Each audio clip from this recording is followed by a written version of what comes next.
Olá, bem-vindos ao primeiro episódio do Santa Saúde, o videocast do Hospital Santa Rita de São Paulo. Esse videocast tem como objetivo divulgar os muitos assuntos que envolvem a saúde e o bem-estar. São entrevistas e conteúdos que irão enriquecer o debate entre profissionais e pacientes.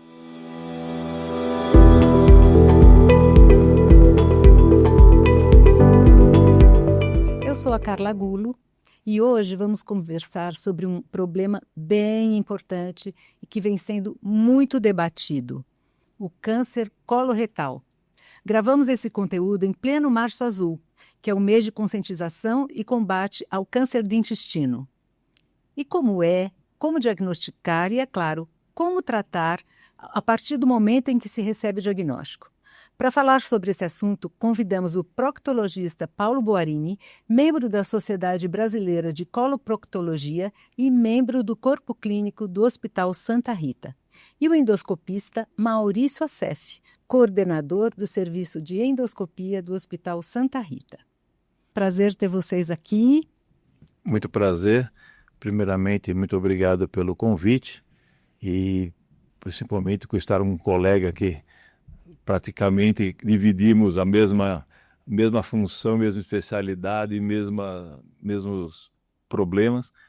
E gostaria também de agradecer pela iniciativa do Hospital Santa Rita em abordar esse importante tema, que não só está na mídia, mas no dia a dia da nossa especialidade. Queria agradecer também o convite, Carla, a importância de um podcast tratando de assuntos tão importantes, e é uma honra que o primeiro episódio já seja com um tema tão relevante na nossa rotina. Nós temos visto e vamos comentar bastante sobre isso, como é frequente na rotina de cirurgiões e endoscopistas. Exatamente. E esse assunto ganhou relevância a partir do momento que a Preta Gil, famosos como Luciano Zafir, assumiram a doença publicamente e colocam na mídia, colocam nas redes sociais. É importante, doutor Paulo, na sua opinião, essa luz, essa divulgação das pessoas famosas? Sim, com toda certeza, eles estão na mídia diariamente, né? E eles têm a coragem, às vezes, de expor os seus problemas, as suas doenças, né? E isso faz com que a população nos procure, haja vista a quantidade de sintomas que hoje são obscuras, e às vezes a pessoa não procura um médico achando que é uma coisa normal, e a partir do momento que eles divulgam os sintomas, a doença, muitas vezes o paciente acabam conhecendo e nos procurando. Então, com certeza, eles estão de parabéns e espero que eles melhorem também na sua evolução. E quais são os sintomas? Como que a gente tem que ficar atento? O que a gente tem que ver é que o câncer coloretal é o terceiro causa de morte em câncer, né? No homem é o terceiro câncer mais comum, atrás do câncer de pulmão e câncer de próstata. Na mulher é o segundo a partir do câncer de mama. E o intestino nos traz muitos sintomas e que muitas vezes passam despercebidos. Por quê? Os sintomas às vezes confundem com mal-estar temporário. O intestino é um cano, né? Então a gente tem que observar que qualquer alteração nesse fluxo pode ser um sintoma, podendo ser diarreia, podendo ser uma obstipação, mas o que é importante é que não são sintomas pequenos e temporários, são sintomas que muitas vezes perduram por semanas. Então, esses sintomas com dores, cólicas, sangramento, presença de muco nas fezes ou alterações na consistência das fezes ou formas, fezes mais afiladas. Então, qualquer alteração que perdure por mais de uma semana deve ser dividida com seu médico. Lembrar que também existem outros sintomas que não são diretos, mas, por exemplo, se você tem uma perda crônica de sangue, isso leva à anemia. E muitas vezes a causa da anemia faz com que o paciente nos procure para desvendar essa causa e muitas vezes é um sangramento coloretal. Então, perda de peso, fadiga, anemia são sintomas secundários ou adjuntos que podem vir junto com sintomas intestinais. E aí, a partir do momento que tem esses sintomas, é muito importante fazer esse diagnóstico. Como é esse diagnóstico, doutor Maurício? Assim, como que você faz? Pode esclarecer um pouquinho para a gente? Uma vez que o paciente procurou o colega proctologista ou gastroenterologista, ou às vezes mesmo o seu cardiologista, como no caso das anemias, como o Dr. Paulo colocou, o médico faz uma solicitação. Ele tem um arsenal de exames que ele pode lançar a mão para fazer esse diagnóstico. Ou o exame que proporciona um diagnóstico com maior fidelidade e que já também ajuda também o início de alguns tratamentos e que a gente vai comentar ao longo do programa aqui, é a colonoscopia. Então, hoje o que existe de padrão ouro, que a gente chama, né, que é o melhor exame para esse diagnóstico, é a colonoscopia.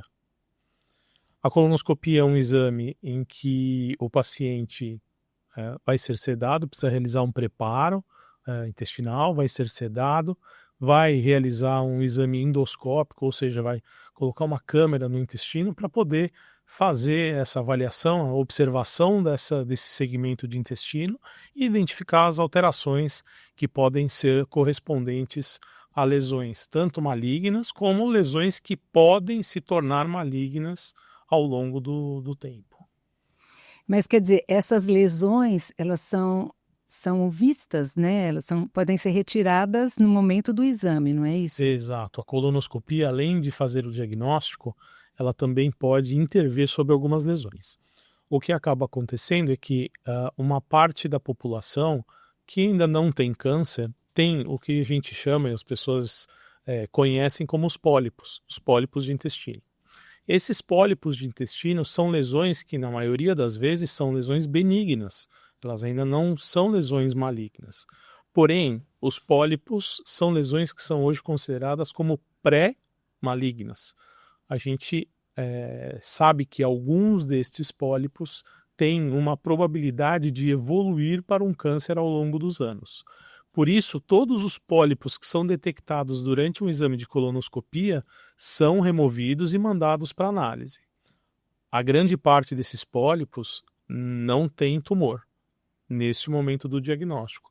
Alguns deles, a gente já consegue detectar algumas alterações que são condizentes com quadros tumorais. Porém, dependendo do tamanho desse pólipo, a simples remoção já é um tratamento definitivo para alguns casos.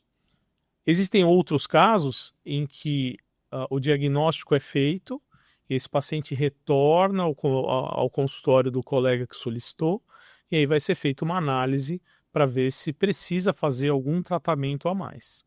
Em outros casos, num primeiro exame, às vezes, a gente se depara já com um tumor já numa fase não tão precoce. São tumores um pouco mais avançados. Nesses casos, além de identificar visualmente essas lesões, a gente faz uma biópsia, retira um pedacinho dessa lesão, manda para análise, e aí nós vamos ter o resultado disso. E, em geral, quando a gente faz a suspeita visual de tumor, confirma-se esse tumor e esse paciente retorna para um tratamento com o especialista, no caso, o coloproctologista ou cirurgião do aparelho digestivo.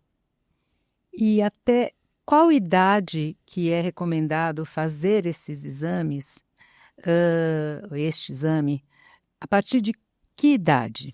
Hoje, as sociedades médicas que estudam esse tema já recomendam que se execute um exame de colonoscopia a partir dos 45 anos de idade, independente de ter sintomas ou não. Então, qualquer indivíduo do sexo masculino ou feminino que a partir dos 45 anos de idade tem indicação de realizar uma colonoscopia como forma de rastreamento do câncer coloretal.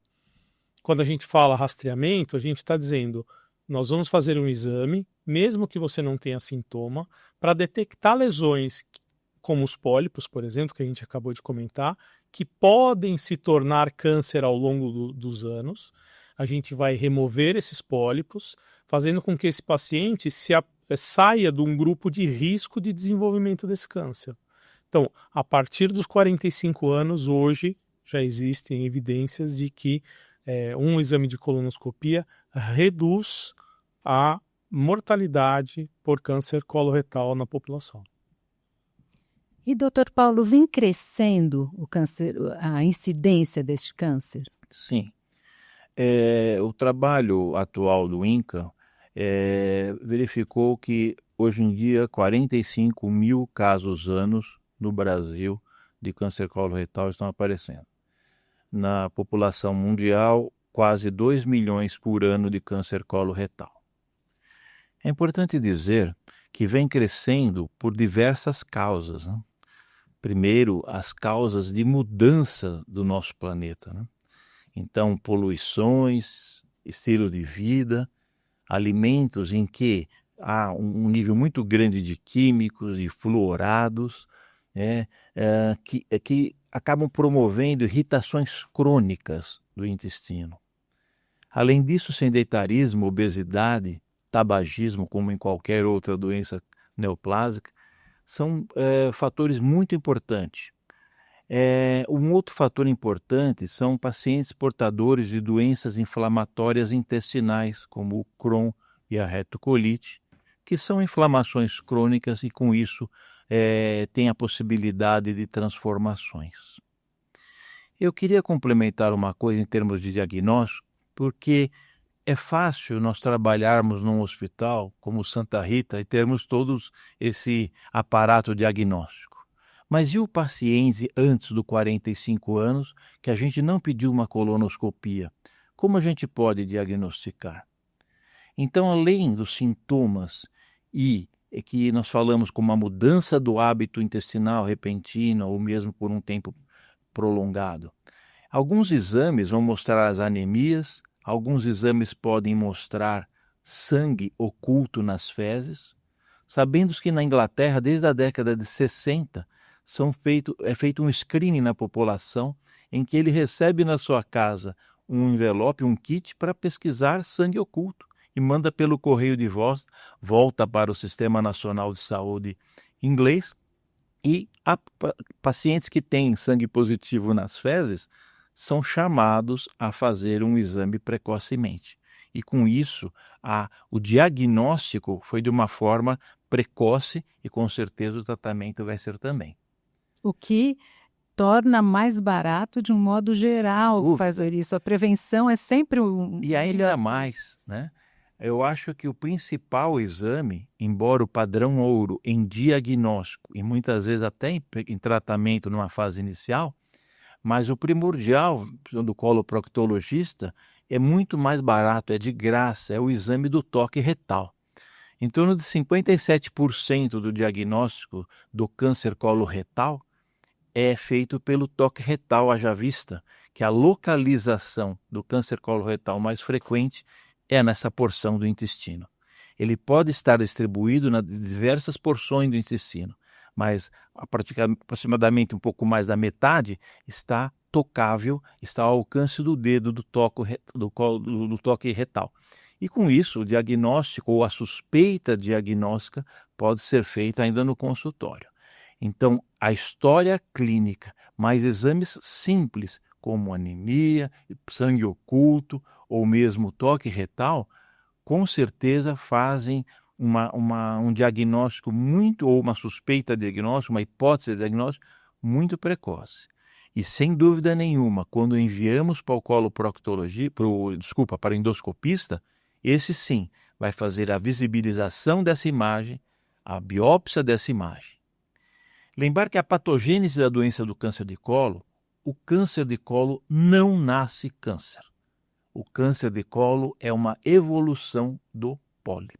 Exatamente o que ele disse. Há pólipos benignos. São pólipos que se tornam... Tem pólipos inflamatórios, que esses não entram na linhagem, mas os pólipos, eles podem ser frequentes desde o nascimento, em doenças hereditárias, como a polipose heredofamiliar, ou na doença neoplásica não polipóide, como a síndrome de Lynch.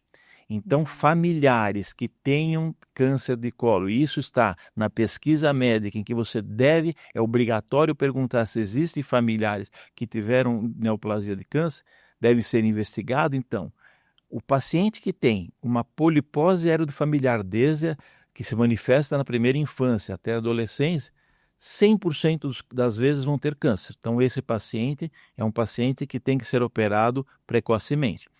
E o paciente que tem uma doença não polipóide também heredofamiliar deve ser pesquisado e, claro, com o auxílio da colonoscopia, ele vai ser realizada a polipectomia e a prevenção eterna para não desenvolver o câncer. E há alguma resistência a esse exame? As pessoas ficam, não quero fazer, tem que sedar. Você sente isso, doutor? Infelizmente, existe ainda um pouco de preconceito a respeito do exame, que tem diminuído ao longo dos últimos anos, tendo em vista a melhoria também das condições dos serviços que realizam esse exame.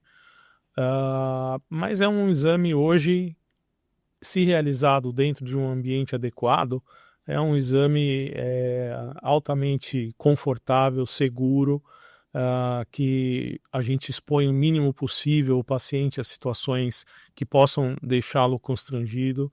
Então, são situações hoje, são serviços que devem acolher o paciente de uma forma humana, entender que é um momento que o paciente vem com uma fragilidade, preocupado, em jejum, com o cólon preparado. Então, o importante é você realizar o exame num lugar que compreenda essas nuances todas e acolha e realize um exame com segurança e com eficiência. Então, isso ao longo dos últimos anos, com a melhoria dos serviços, tem quebrado um pouco essa resistência, mas ainda existe. E até essa divulgação dos famosos, como a gente já falou, né? Isso também ajuda, né? Sem dúvida nenhuma. Sem dúvida nenhuma, porque na hora que uma pessoa que está exposta à mídia mostra o que se expôs a uma fragilidade, todos nós temos esses momentos de fragilidade com a sua saúde, a gente pode perceber que nós também temos o direito de estar frágeis e que precisamos realizar, porque é o que o Paulo falou. O mais importante é que esses pacientes realizem um diagnóstico precoce. Como o câncer coloretal é um dos que mais mata, o terceiro câncer que mais mata no Brasil e no mundo, e é um câncer altamente prevenível. Então, realmente, a gente sente muito que quando você perde um paciente com um câncer coloretal, a gente sempre fica com aquela sensação de, se a gente tivesse feito esse exame alguns anos antes, esse paciente ia ter um desfecho diferente. Uma pergunta que é interessante é saber o seguinte: se nós fizermos uma colonoscopia aleatória, assim a partir de 45 anos, quanto você acha que é uma porcentagem que vão encontrar câncer coloretal? Eu vou responder que a gente pensa que é muito grande, mas não. A partir dos 45 anos, aleatoriamente, a pesquisa vai demonstrar entre 0,5% a 1% de pacientes que têm câncer. Em contrapartida, em pacientes que fazem uma colonoscopia aleatória a partir de 45 anos, quase 60% deles vão encontrar um pólipo, ou seja, uma lesão precoce. Então, sim, veja que se esse paciente aos 45 anos não tem um câncer, ele pode ter um câncer aos 60.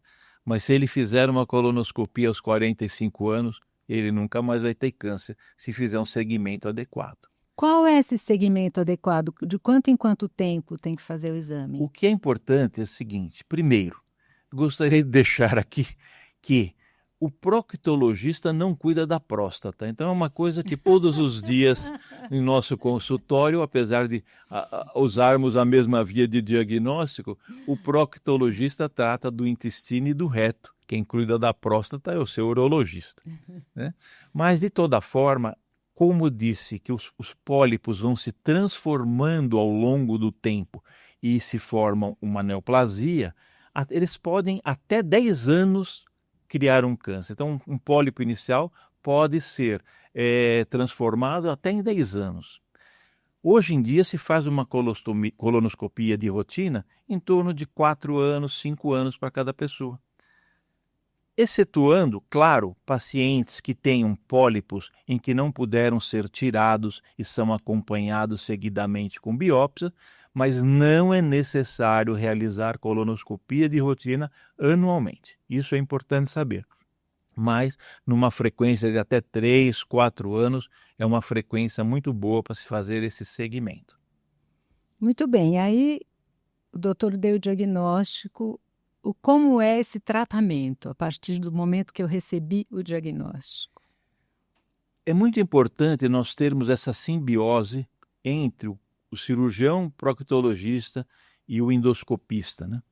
Porque o diagnóstico, ele pode ser de várias formas, mas o que a gente tem que ver, primeiro, as informações que o colega nos orienta. Então, o que a gente tem que saber primeiro? A localização desse tumor. Tumores localizados muito baixo no reto, normalmente comprometem ou podem comprometer a musculatura do esfíncter, a musculatura de contração do ânus, do reto. Esses tumores são muito importantes porque numa cirurgia de ressecção ampla, esse paciente vai perder essa musculatura, ou pode perder essa musculatura, e aí ter que ressecar e transformar isso numa colostomia, que é uma saída, uma outra saída para as fezes, o que a gente chama de bolsinha, né, o que a Preta Gil nos mostrou. Então, a tumoração baixa, realmente, ela deve ser pesquisada, mas não é só isso. A segunda forma é o aspecto do tumor. É um tumor liso, é um tumor ulcerado, é um tumor verrucoso, porque essa informação que o colonoscopista nos dá para ter uma previsão se é um tumor mais invasivo, mais infiltrativo, e requer também outros exames. Além do mais, ele tem que dizer que se nesse exame foi possível ou não tirar todo o tumor. Não é porque ele encontrou um pólipo e esse pólipo tenha um tumor que o paciente precisa ser operado. Muitas vezes o colonoscopista já faz o tratamento realizando a polipectomia. Quando ele tira esse pólipo, vai para um exame de anatomopatologia, nós vamos identificar a que nível está esse tumor, qual o grau de invasão que tem esse tumor, e dependendo das vezes, só a colonoscopia e a sua polipectomia resolve o nosso problema. A terceira coisa que o colonoscopista nos faz e nos ajuda muito é fazer marcação de onde está esse tumor. Porque ele está vendo a distância da borda anal onde está esse tumor. Mas quando nós abordamos como cirurgia e vamos visibilizar, muitas vezes o tumor é pequeno e a gente não consegue enxergar onde está o tumor. Então ele pode dar a distância, além disso ele pode marcar com tinturas que vão transparecer no intestino, né? Como o azul de metileno ou outra substância, o carmim, se for o caso, na verdade para identificar, porque nós vamos entrar numa cavidade e vamos localizar o tumor. O intestino grosso tem em torno de 1,20 m, 1,30 m. Então, se a gente não souber onde está o tumor, não vamos tirar o intestino inteiro, vamos tirar só a porção que está, vamos dizer assim, comprometida. Então, uma vez que a gente faz o diagnóstico e esse diagnóstico é confirmado pela biópsia de um colonoscopista, nós temos que fazer também o estadiamento desse tumor. Esse tumor está só na parede, só dentro do intestino, na parede do intestino ou fora do intestino. Então, muitas vezes o tumor já está fora do intestino, o que a gente chama de metástases, que podem ser próximas, pode ser ao redor, mas podem ser à distância, como no fígado, no tórax, no pulmão, no cérebro, né? Então, o estadiamento também faz parte do planejamento tático do tratamento cirúrgico ou não cirúrgico, né? Então, uma vez que nós diagnosticamos isso, vamos fazer o tratamento. E o tratamento Dependendo da localização, ele pode ser um tratamento único, com ressecção, e aí o anatomopatologista vai nos dizer se foi tirado tudo com margens de segurança, mas pode ser também complementar, com químio e radioterapia.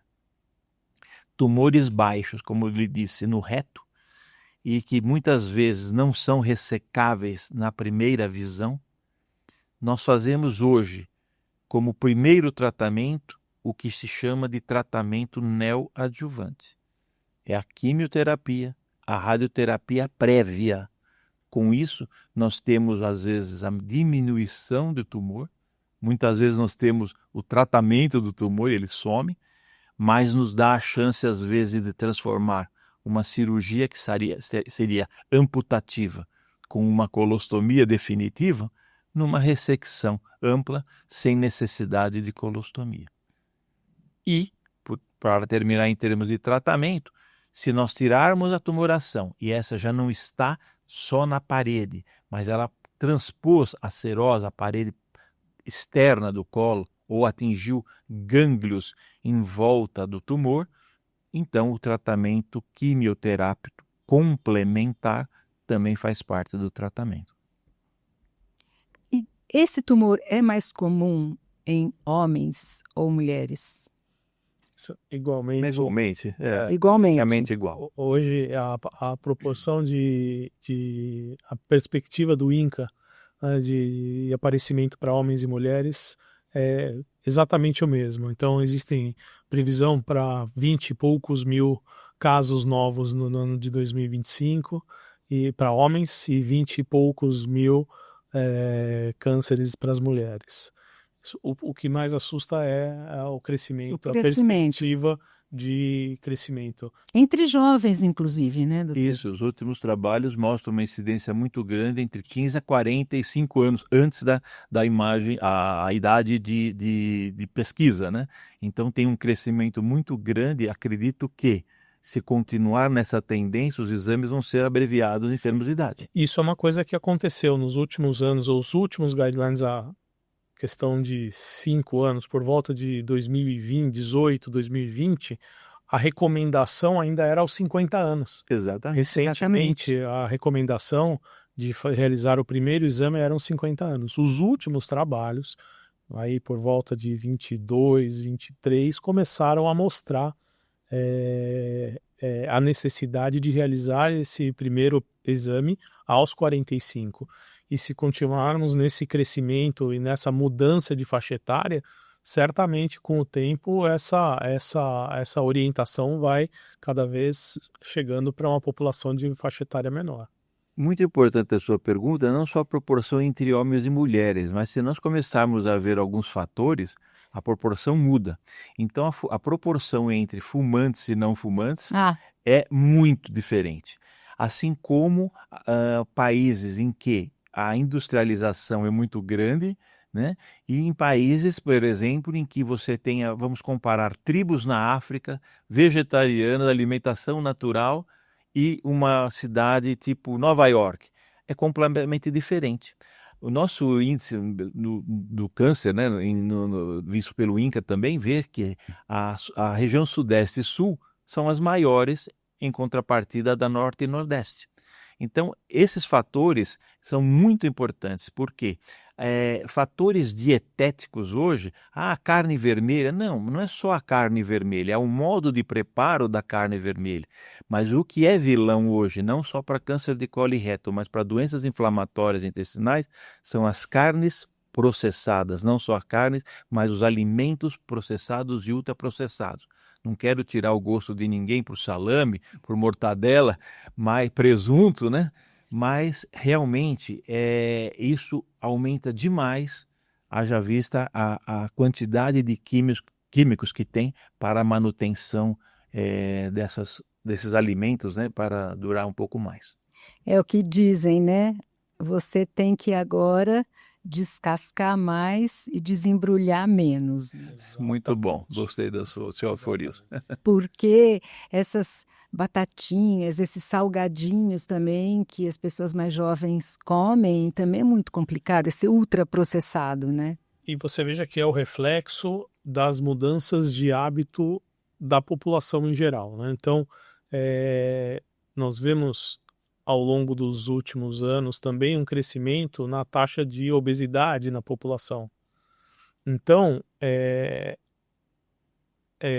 como a gente tem como fatores predisponentes ao câncer coloretal o sedentarismo, dietas pobres em fibras, ricas em carnes gordurosas e processadas, são coisas que estão associadas tanto à obesidade quanto ao aparecimento do câncer. Então, conforme a população vai ficando mais obesa, a tendência de que outras doenças como o câncer coloretal apareçam é maior. Então, a prevenção é feita também com os exames e tudo mais. A gente está prevenindo um desfecho, mas a prevenção do aparecimento da doença está muito relacionada com alterações dos hábitos de vida. E foi interessante vocês apontarem o tabagismo, porque em geral a gente associa o tabagismo ao câncer de pulmão, né? E uma coisa que é interessante, se você for medir hoje o tabagismo, você vai ver que o tabagismo, pelo menos o consumo de cigarros, diminuiu mundialmente. Mas e o vape? Exatamente o que eu ia falar. Então, veja bem, a indústria de utilização de tabaco, né, ela viu uma queda muito grande no consumo de compra de cigarros. Né? Mundialmente houve uma queda do cigarro. Então, com certeza elas não iriam ficar felizes e pensar na saúde e só porque colocou na caixinha que câncer faz mal à saúde, o cigarro faz mal à saúde, né? Então, os vapes realmente são piores, né? E hoje estão sem controle na nossa população adolescente, né? Então, é muito importante saber que, com certeza, a diferenciação entre fumantes e não fumantes é disparadamente maior em fumantes. Então é um recado que a gente tem que deixar muito claro, né, para orientar os pais hoje em dia. Doutor, você poderia esclarecer mais sobre a colostomia, o que é e quem vai necessitar dela?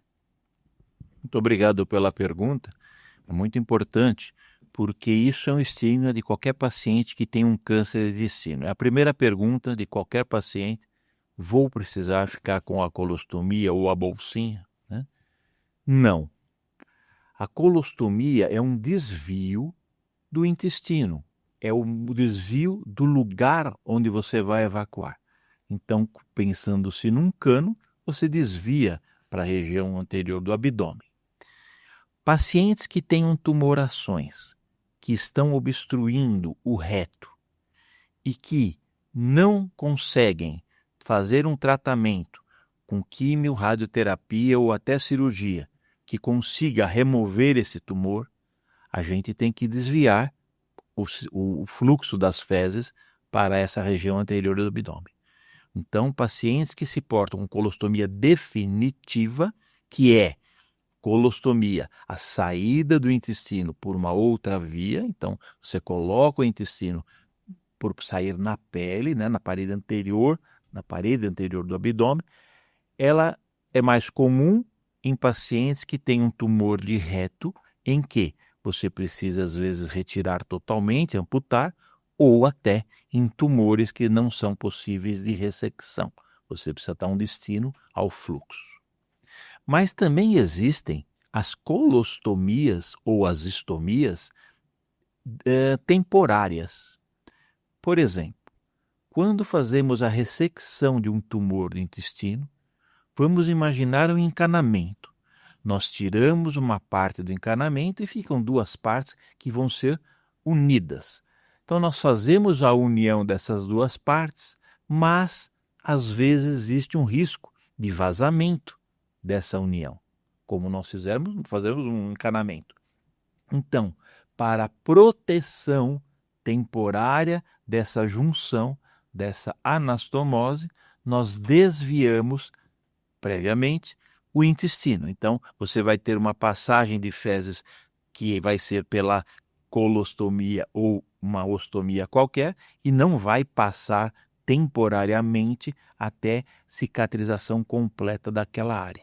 Então, se não tentando explicar melhor, a colostomia pode ser temporária ou definitiva. Definitiva faz parte de um tratamento em que às vezes não se consegue fazer um tratamento curativo, ou quando consegue fazer um tratamento ressecando toda a musculatura, então é impossível de fazer uma ligação. Ou, quando fazemos uma ligação, podemos usar uma proteção temporária e aí depois que aquilo cicatrizar, fazemos a reversão dessa colostomia.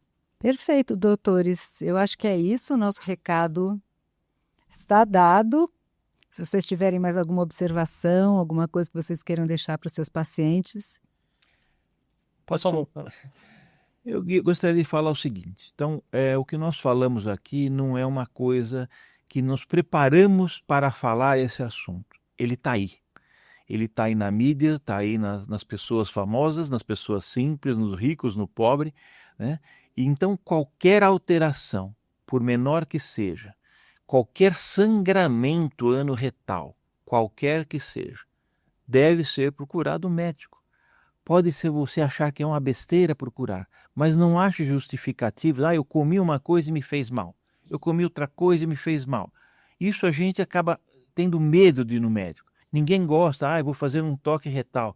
Muitas vezes até não vai ser feito tantos toques retais, mas muitas vezes está salvando a tua vida em fazer um diagnóstico precoce. Graças a Deus nós temos hoje um aparato diagnóstico muito grande. Então, só para complementar que não só a colonoscopia, como a tomografia bem feita, um ultrassom bem feito, uma ressonância bem feita, fazem partes também do arsenal. Existem também marcadores tumorais, que são exames de sangue. Os marcadores não são muito para diagnósticos só, mas também para prognósticos, mas tem vários exames simples e exames sofisticados.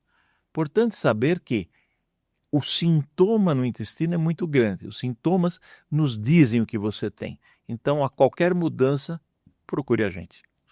E complementar que eu acho que é muito importante nesse tumor que a detecção precoce realmente muda a vida do paciente. Então, mesmo que você não tenha os sintomas, aos 45 anos, procure um colega que possa lhe acompanhar. No caso das mulheres, normalmente é o colega ginecologista que já acompanha essa paciente, a saúde feminina. No caso dos homens, às vezes, o urologista ou o cardiologista. É importante que esses colegas peçam o exame, ou você vá pedindo para fazer, olha, estou preocupado com o rastreamento do câncer. Que realize esse exame, porque o impacto é muito grande. Para ter uma ideia, o impacto é tão grande quanto a realização da mamografia para detecção precoce em câncer de mama nas mulheres. São poucos exames que permitem a alteração no desfecho da doença. São poucos exames que a gente tem que a gente consegue prevenir o aparecimento de um tumor. Dentre eles, a mamografia para o câncer de mama, que já foi falado, já esteve em muitas campanhas para realização, porque a quantidade de mulheres acometidas e que acabam morrendo por causa do câncer de mama é muito grande. E atualmente o câncer de cólon também é um câncer que começa a trazer efeitos na população por causa da sua alta incidência e mortalidade. E a colonoscopia é um exame que, tal qual a mamografia, é capaz de reduzir o desfecho dessa doença, que é uma doença que, se diagnosticada em estágios precoces, tem uma taxa de cura de até 90%. Era isso que eu ia perguntar, ele evolui bem quando... É o tumor com melhor evolução do aparelho digestivo, e uma mensagem que o câncer é a doença mais curável que existe, desde que seja retirado logo. Porque se você tiver um câncer localizado, você tirou o câncer, acabou o problema. Então pensem nisso, quer dizer, não é porque você tem um rótulo que tem um câncer, você vai morrer daquilo. Não. Se ele for detectado precocemente, o índice de cura é altíssimo. Então, é importante que não só nesse mês de março, mas ao longo da sua vida e dessa preocupação com sua saúde, procure, após os 45 anos, um proctologista, um gastroenterologista ou seu ginecologista, cardiologista, e peça para ele solicitar um exame de rastreamento para essa doença que é altamente curável. O Santa Saúde fica por aqui. Nos vemos no próximo episódio. Muito obrigada e até lá.